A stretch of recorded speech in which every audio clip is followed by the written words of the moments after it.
So this video is all about when I affected from Harper Zoster। मेरे को क्या क्या प्रॉब्लम्स आए थे, रीजंस क्या हैं, फैक्टर्स क्या हैं और क्या क्या मेडिसिन हैं जो डॉक्टर देते हैं, बस इसके बारे में बात करने वाला हूँ। तो सबसे पहले मैं ये कुछ की पॉइंट नोट करके रखा हूँ, दिख रहा होगा, नहीं दिख रहा होगा तो भी ठीक है।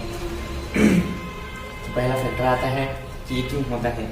वर्सेला जोस्टर एक वायरस है जिसके अफेक्ट करता है तो ये बीमारी हो जाती है। श्रिंगल्स या हर्पेस जोस्टर दोनों एक ही है। और ये जो वर्सेला जोस्टर है ये इस चिकन पॉक्स का भी यही केस है, ठीक है।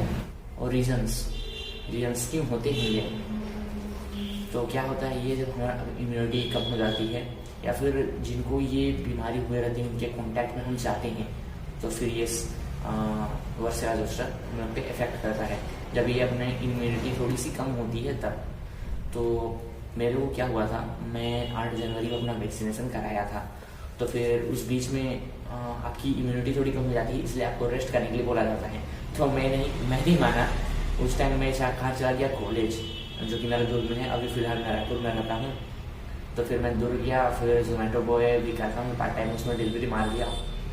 तो इस बीच में बहुत लोगों के कॉन्टैक्ट में आया तो फिर शायद किसी को था होगा, तो फिर मेरे को वो अफेक्ट कर गया क्योंकि मेरे उस टाइम इम्यूनिटी कम थी। तो ये हो गया रीज़न कि क्यों होते हैं। फिर तीसरा की पॉइंट है अपना प्रॉब्लम्स, क्या क्या प्रॉब्लम्स आती हैं। तो मेन चीज़ ये है प्रॉब्लम्स। तो इसके साथ में थोड़ा सा जब मैं इधर वैक्सीन करवाया था, ठीक है, तो बैक साइड में थोड़ा सा पेन हो रहा था। तो पेन के साथ साथ थोड़ा सा इचिंग। तो स्टार्टिंग में बस यही 2-3 दिन तक होता है, फिर अचानक ब्लिस्टर निकल आते हैं जो कि इन्फेक्शंस और छोटे छोटे बबल्स जो होते हैं पानी के, उसको बोलते हैं ब्लिस्टर्स। तो वो हो जाते हैं। तो ये जब सिंगल्स होते हैं तो ये लाइक बेल्ट एक चेन में होते हैं। यहाँ से स्टार्ट, मेरा इधर से स्टार्ट हुआ था और ठीक इसके बैक साइड पर हुआ था। बस इतने पे ही इफेक्ट हुआ था, बाकी पूरे शरीर नॉर्मल ही था। तो ये हो गया प्रॉब्लम्स क्या क्या होती हैं और डॉक्टर क्या क्या मेडिसिन देते हैं। तो एक्चुअली डॉक्टर्स 2 ही बस देते हैं मेडिसिन। और पेन रिलीफ होती है जो कि पेन के लिए, थोड़ा सा पेन होता है इसलिए। और एंटीवायरस, जो कि वायरस के लिए जो मेडिसिन होती है वो एंटीवायरस होती हैं। तो ये कुछ जो टेबलेट्स होते हैं, तो मेरे को दिए थे 3 टेबलेट्स। एक थी 1000 mg की जिसको मैं 3 टाइम खाता था। तो वो टेबलेट था 7 दिन की, और एक था 5 दिन की, और एक था 10 दिन की। तो वो मेडिसिन मैंने ले ली थी। तो ये हर डॉक्टर अपने आपको सजेस्ट करेंगे कौन सा दूसरी कंपनी की भी दे सकते हैं या फिर दूसरे मेडिसिन उसी से रिलेटेड। तो ये आप पे डिपेंड करता है। मैं डालूंगा ये सिंगल्स कैसे होते हैं, ये मेडिसिन कैसे, देख लीजिए आप स्क्रीन पे। तो हो गया। और ये फाइनल वो टेस्ट इतने दिन में ठीक हुआ। तो देखो भाई, जब मैं डॉक्टर के पास गया तो फिर वो मेडिसिन ब्लड टेस्ट भी कराया, फिर क्योंकि ये वही बीमारी तो है या फिर कोई अलग केस है ऐसा करके। तो फिर वो ब्लड टेस्ट कराया, रिपोर्ट सब ठीक था। मेरा हीमोग्लोबिन था 16.5 जो कि बहुत बढ़िया है। तो फिर हाँ, उनकी जो टेबलेट्स थी वो 10 दिन। तो 10 दिन में मेरे को वो 3 टेबलेट दिए थे और साथ में एक मलहम था।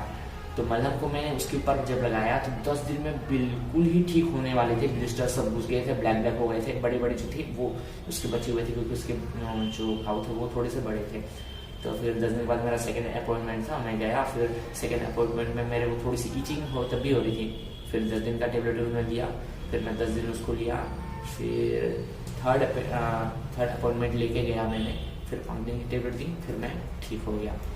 तो ये कुछ थे भाई की पॉइंट्स जब मैं हार्पेस जोस्टर से इफेक्ट हो गया था, मेरा मतलब बॉडी इफेक्ट हो गया था। तो ये मैं कुछ प्रॉब्लम्स मैंने फेस करा। तो देख भाई, बॉडी ठीक है, माइंड ठीक है, एकदम पूरा कूल होने लगेगा, ठीक है, फिर सब कुछ एकदम कूल होने का। तो सुबह शाम करो भाई एक्सरसाइज, सुबह शाम को नहीं हुआ, सुबह करो, कोई बात नहीं, क्योंकि मन खुश तन खुश तो मन खुश। यो ब्रो, लेट्स गो।